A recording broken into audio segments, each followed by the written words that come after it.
आपने सोचा है कि दुनिया की सारी तकलीफें आप ही पे क्यों आती हैं? इतनी प्रॉब्लम्स और इतनी परेशानियों का आप ही को क्यों सामना करना पड़ता है?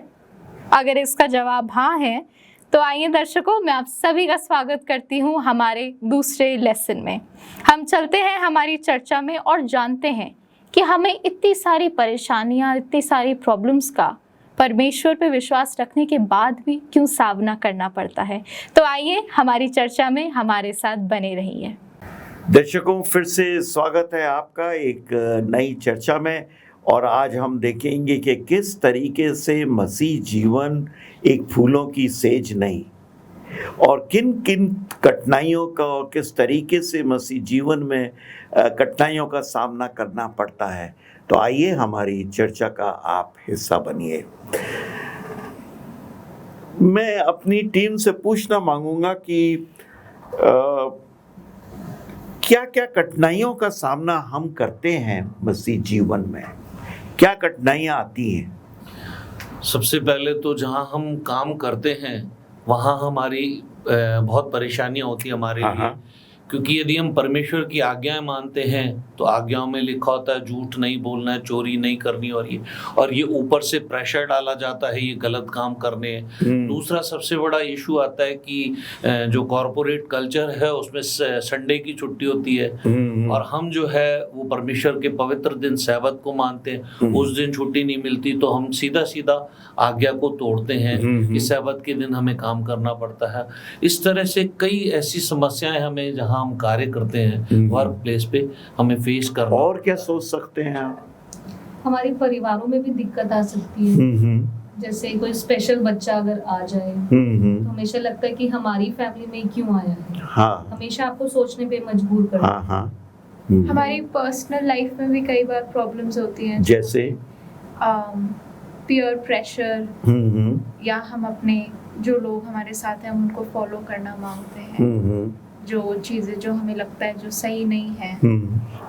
बहुत सी चीज़ें हैं। देखें, ऑर्डिनरीली नहीं सिर्फ मसीह जीवन में, अगर मसीह जीवन के अलावा भी देखा जाए, इंसान एक्सीडेंट हो गया तो ये पूछते हैं हमारे ही साथ क्यों हुआ ऐसा।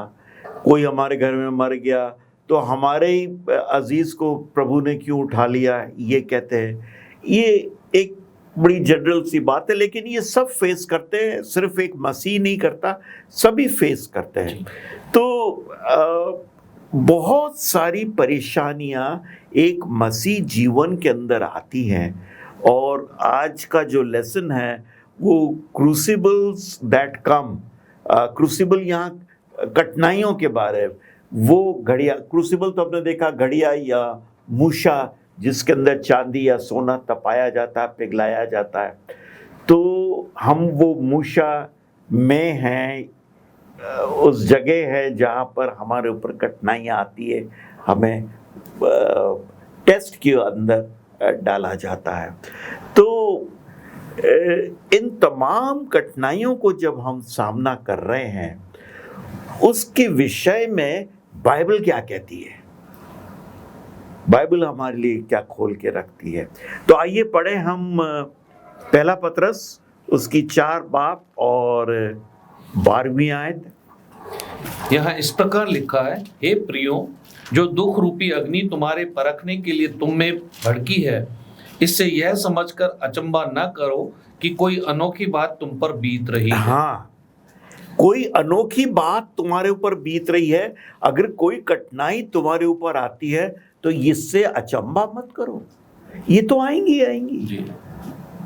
देखिए, मसीह जिंदगी में या हमारे रूहानी सफर के अंदर ऐसे बहुत से लेमे आते हैं जहाँ पर हम एक क्वेश्चन मार्क लगाते हैं, खुदा पे ही लगा देते हैं, प्रभु पे लगा देते हैं, कहते हैं क्या है, खुदा देखता नहीं, सुनता नहीं हमारी, वगैरह वगैरह। लेकिन इन तमाम चीज़ों से जब हम गुजर जाते हैं तो हमारा चरित्र बड़ा पॉलिश हो जाता है। बिल्कुल, बहुत पॉलिश हो जाता है। पौलुस लिखने को ये चीज़ लिख रहा है, लेकिन कितने कोड़े खाए उस पौलुस ने, कितनी दफ़े कोड़े खाए। उसका शिपरेक हुआ, उसकी कश्ती टूटी, कितनी बार टूटी, किसी बार 3 बार टूटी, तीनों बार वो बच गया, वो डूबा नहीं, परमेश्वर ने उसे बचाया। तो अब आप ये कहेंगे कि जब पौलुस को बचाना ही था तो उसकी किश्ती तोड़ी क्यों, उसको टूटने ही नहीं देता। जी।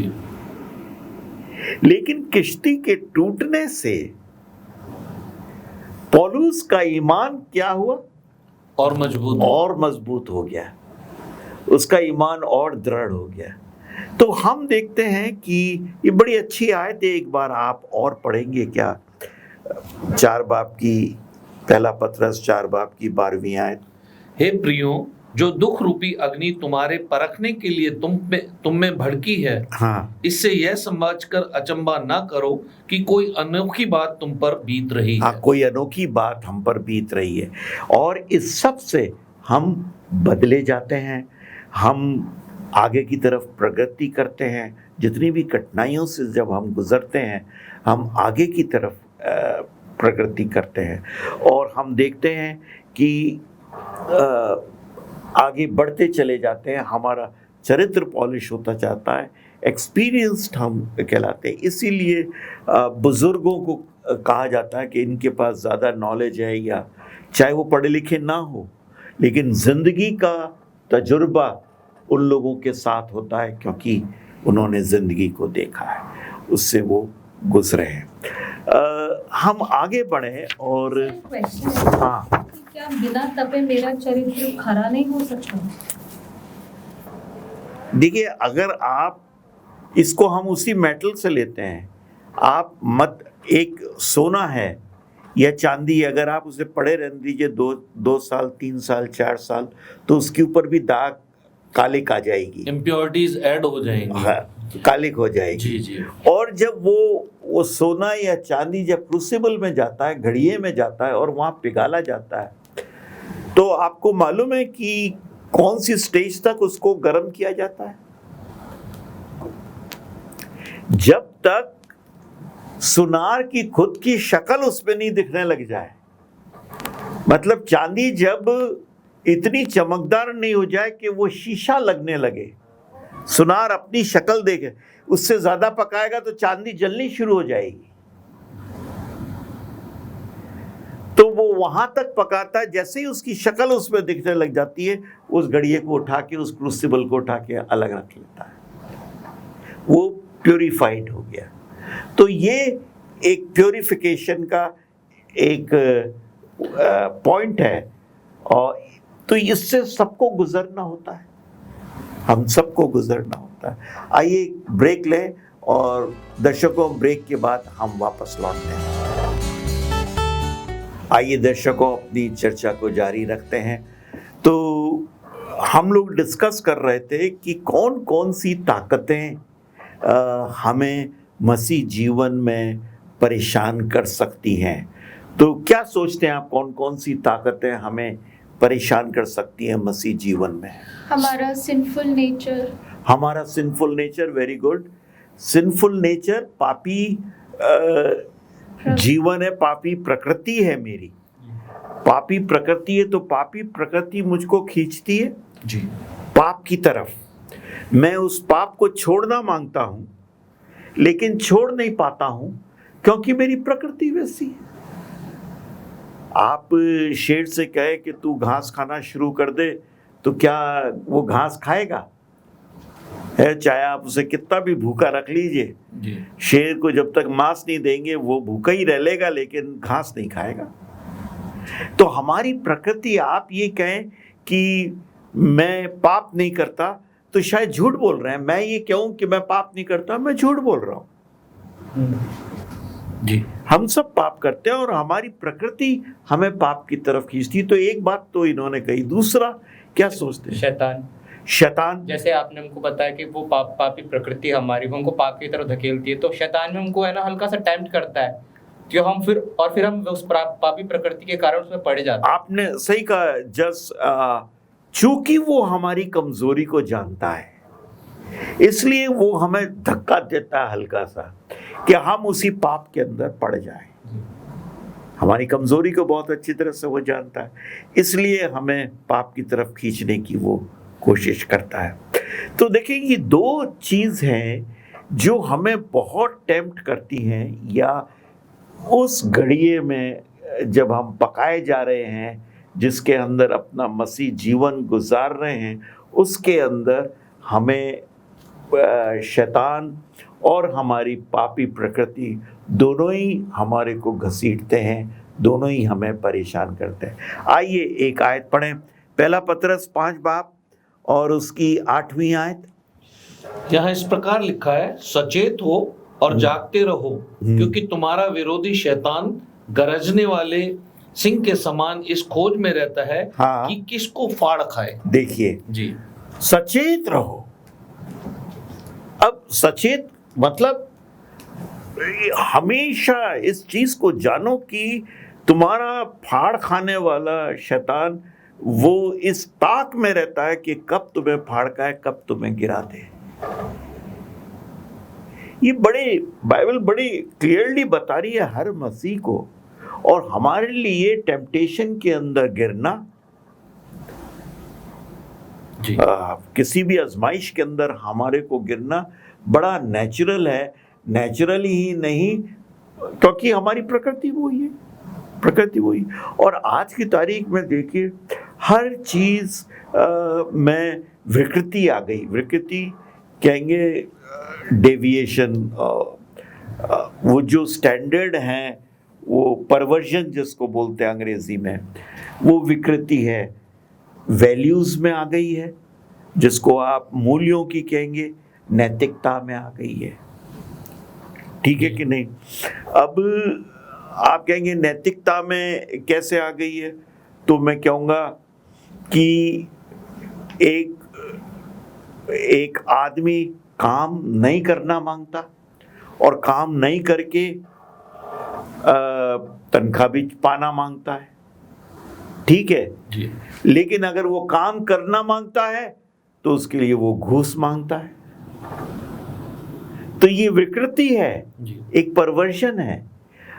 I am duty bound, I am paid for what I am doing, लेकिन मैं जिस चीज के लिए मुझको मिला है, पैसा मिल रहा है, मैं वो करना नहीं मांगता, लेकिन अगर करूंगा तो उसके लिए मैं घूस मांगता हूं।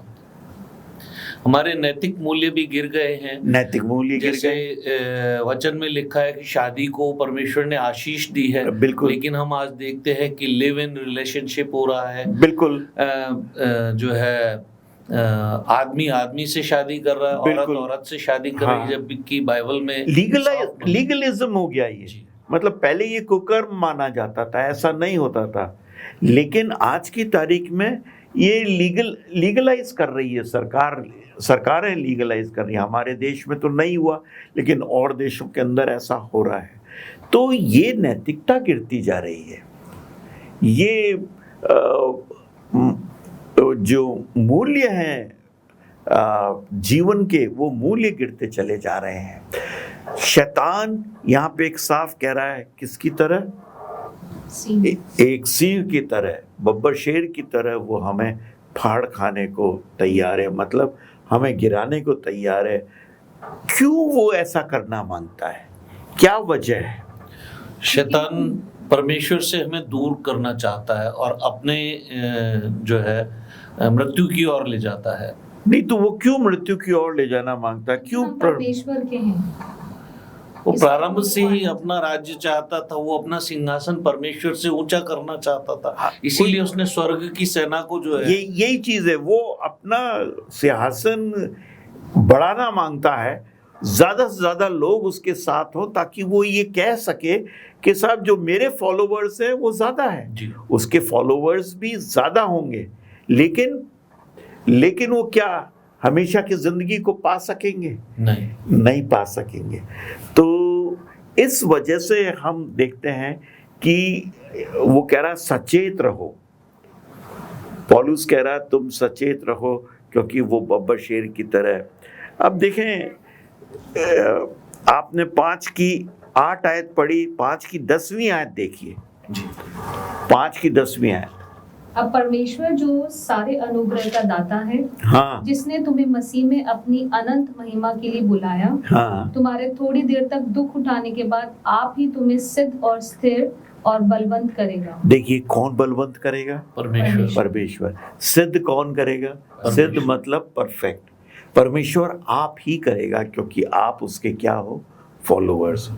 We have to, it is a constant perseverance, constant race जो हमें दौड़नी है। हम रुक नहीं सकते कहीं पर भी, हमें भागना है और भागना है और भागना है, जब तक प्रभु यीशु मसीह नहीं आ जाए, या जब तक हमारी इस दुनिया में हमारा सफर खत्म नहीं हो निरंतर मसीह जीवन का अभ्यास करना है। जाए। बिल्कुल सही है, बिल्कुल सही है, उसको प्रैक्टिस में लेकर आना है। तो एक छोटा सा ब्रेक लें दर्शकों, एक छोटे से ब्रेक के बाद हम वापस लौटते हैं। स्वागत है आपका दर्शकों, आइए अपनी चर्चा को जारी रखते हैं। तो क्रूसिबल में या मूशा में क्या चीज पकाई जाती है? सोना चांदी, या वो चीज जिसको हम गलाना मांगते हैं, या वो चीज जिसको हम प्योरीफाई करना मांगते हैं, जिसको सिद्ध करना मांगते हैं, परफेक्ट बनाना मांगते हैं। भाई सोना और चांदी को भी हम क्यों पकाते हैं? ताकि प्योरिटी आए। जितना हम उसको पकाते हैं उसकी प्योरिटी को निकालते जाते हैं, और वो इम्प्योर चीज़ों को निकालते जाते हैं, और वो बिल्कुल पाक और सिद्ध होके, पवित्र होके निकलती है। ये मूशा का या घड़िया का काम होता है जहाँ हम पकाते हैं। तो एक तरह से हम कह सकते हैं कि वो कीमती, प्रेशियस होता है। बिल्कुल, वो कीमती, जो पका हुआ है वो कीमती होता है। ठीक है कि नहीं? तो एक आयत पढ़ें, देखें बाइबल के अंदर, और ये आयत मिलती है हमें यिर्मयाह 9 बाब उसकी 7वीं आयत में लिखा है, इसलिए सेनाओं का यहोवा यूं कहता है, हाँ, देख मैं उनको तपाकर परखूंगा, क्योंकि अपनी प्रजा के कारण मैं उनसे और क्या कर सकता हूँ। देखिए, सेनाओं का यहोवा, ये किसके बारे में? परमेश्वर के बारे में। यूं कहता है कि मैं उनको तपाकर क्या करूंगा? परखूंगा। मैं उनको परेशानियों में, तकलीफों में, मुसीबतों में डालूंगा।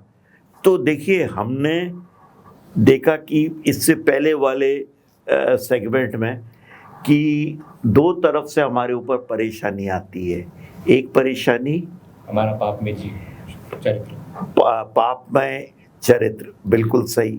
और दूसरी परेशानी शैतान की तरफ से। अब ये तीसरी परेशानी आ गई, जहां परमेश्वर खुद कह रहा है मैं उनको तपाऊंगा, और उनको तपाऊंगा ताकि वो क्या हो सके? सिद्ध हो सके। यही कह रहे हैं ना, पढ़िए देखें। इसलिए सेनाओं का यहोवा यूं कहता है, हाँ, एक मैं उनको तपाकर परखूंगा, हाँ, कि अपनी प्रजा के कारण मैं उनसे और क्या कर सकता हूँ। उनको तपा के मैं परखूंगा। तो परमेश्वर हमें परिशोधित करना मांगता है, वो रिफाइन करना मांगता है। वो नहीं चाहता कि हम में पाप का कोई अंश रहे, पाप हम में से सब निकल जाए। इसलिए वो क्रूसिबल में, वो घड़िये में हमें तपाता है, ताकि हमारी सारी इम्प्योरिटी बाहर आ जाए और हम सिद्ध होके निकल सके। तो सर, इसका मतलब तो ये होता है कि जो प्रभु में नहीं है और जो प्रभु में है, जो मसीह में है, उनके ऊपर और ज्यादा टेम्पटेशंस और परीक्षाएं। आप सही कह रहे हैं। जो प्रभु में है उनके सामने ज्यादा टेम्पटेशंस होती है, उनको ज्यादा परखा जाता है, क्योंकि उनके ऊपर उनका खुद का चरित्र अटैक कर रहा है, उनके ऊपर शैतान अटैक कर रहा है, उनके ऊपर परमेश्वर है जो उनको तपा रहा है, उनको, ताकि वो निकल के परिशोधित होके निकले, वो बिल्कुल रिफाइन होके बाहर आ सके, प्योर सोने की तरह। तो जैसा आपने आरंभ में कहा कि मसीह जीवन फूलों की सेज नहीं है, बल्कि कांटों की सेज है, कांटों की राह है, बिल्कुल, जिसपे जो है पग पग जो है कांटे हैं, तकलीफें हैं, दुख है, वो सहना पड़ता है। पर परमेश्वर उनको जो है धन्य कहता है। बिल्कुल, उन्हें धन्य। और आखिर में जो रिवॉर्ड है वो इतना बड़ा है जी, जिसको आप सोच नहीं सकते, कभी कॉम्प्रिहेंड नहीं कर सकते। इससे पहले हम खत्म करें, एक आयत और पढ़ेंगे हम, और वो आयत है दूसरा करंथियों 12 बाब 7वीं आयत। इसलिए कि मैं प्रकाशनों की बहुतायत से फूल ना जाऊं, मेरे शरीर में एक कांटा चुभाया गया, हाँ। अर्थात शैतान का एक दूत कि मुझे मुंह से मारे ताकि मैं फूल ना जाऊं। हाँ, मेरे ये कौन कह रहा है? पौलुस कह रहा है। और किसके लिए कह रहा है? अपने लिए कह रहा है कि ताकि वो जो है अपने ऊपर घमंड ना करे। हाँ, मतलब पौलुस ने जो काम किया मसीह के लिए, वो शायद ही और किसी किया, सबों ने है जी। पर कंपैरेटिवली देखेंगे तो पौलुस ने सबसे ज़्यादा परेशानियां उठाई। जेल वो गया, कोड़े वो खाए, लोगों ने उसकी बड़ी निंदा करी, कई बार मौत के मुंह में से वो निकला, सारा वो निकलता गया। लेकिन पौलुस से ट्रैवल भी उसने सबसे ज़्यादा ट्रैवल भी किया।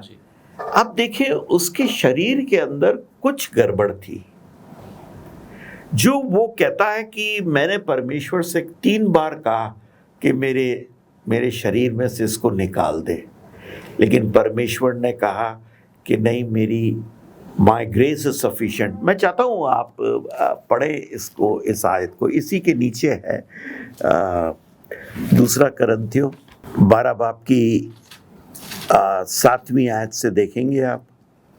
इसलिए मैं प्रकाशनों की बहुतायत से फूल न जाऊं, मेरे शरीर में एक कांटा चुभाया गया, अर्थात शैतान का एक दूत कि मुझे घूंसे मारे ताकि मैं फूल न जाऊं। शैतान का एक दूत मुझे घूंसे मारे ताकि मैं घमंड ना करूं।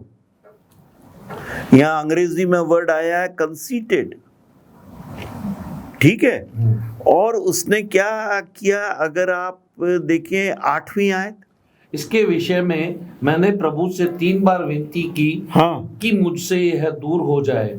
मैंने 3 बार विनती की परमेश्वर से कि ये कांटा निकल जाए। अब वो कांटा क्या था हमें नहीं मालूम, लेकिन बाइबल स्कॉलर्स ये कहते हैं कि जब वो दमिश्क जा रहा था और ऊपर से रोशनी में खुदावंद ने जब उससे बात करी तो रोशनी इतनी तेज थी कि उसकी आंखें चुंधिया गई और उसको क्लियरली दिखता नहीं था, कभी भी नहीं दिखा।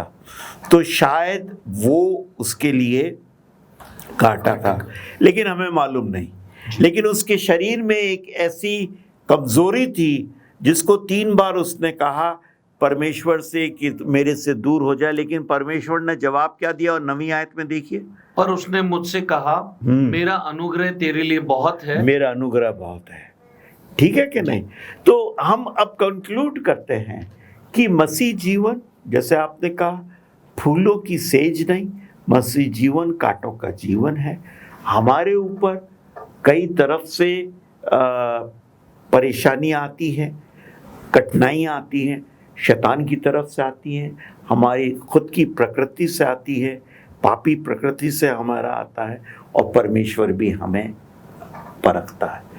लेकिन हमें घबराना नहीं चाहिए, क्योंकि हमने पढ़ा यहोवा हमारे को ताकत देता है कि हम उस लड़ाई में से जयवंत होकर हमेशा की जिंदगी को पा सकें, परमेश्वर के प्रॉमिस को, उसने जो हमारे साथ प्रॉमिस किया उसको हम हासिल कर सकें। तो दर्शकों, आज के हमारी लेसन से हमें हमारे शायद सवाल का जवाब मिल गया होगा। हमने देखा कि कैसे एक सोना सोने बनने से पहले कितना तपता है आग में। हमने देखा कि हमारे को भी उन्हीं परेशानियों से गुजरना पड़ता है, और जब हम उन परेशानियों से गुजरते हैं हम हमारे परमेश्वर को हमेशा अपने इर्द गिर्द पाते हैं। हम इसी खूबसूरत थॉट के साथ आपको छोड़ते हैं। हम आपसे मिलेंगे हमारे तीसरे एपिसोड में।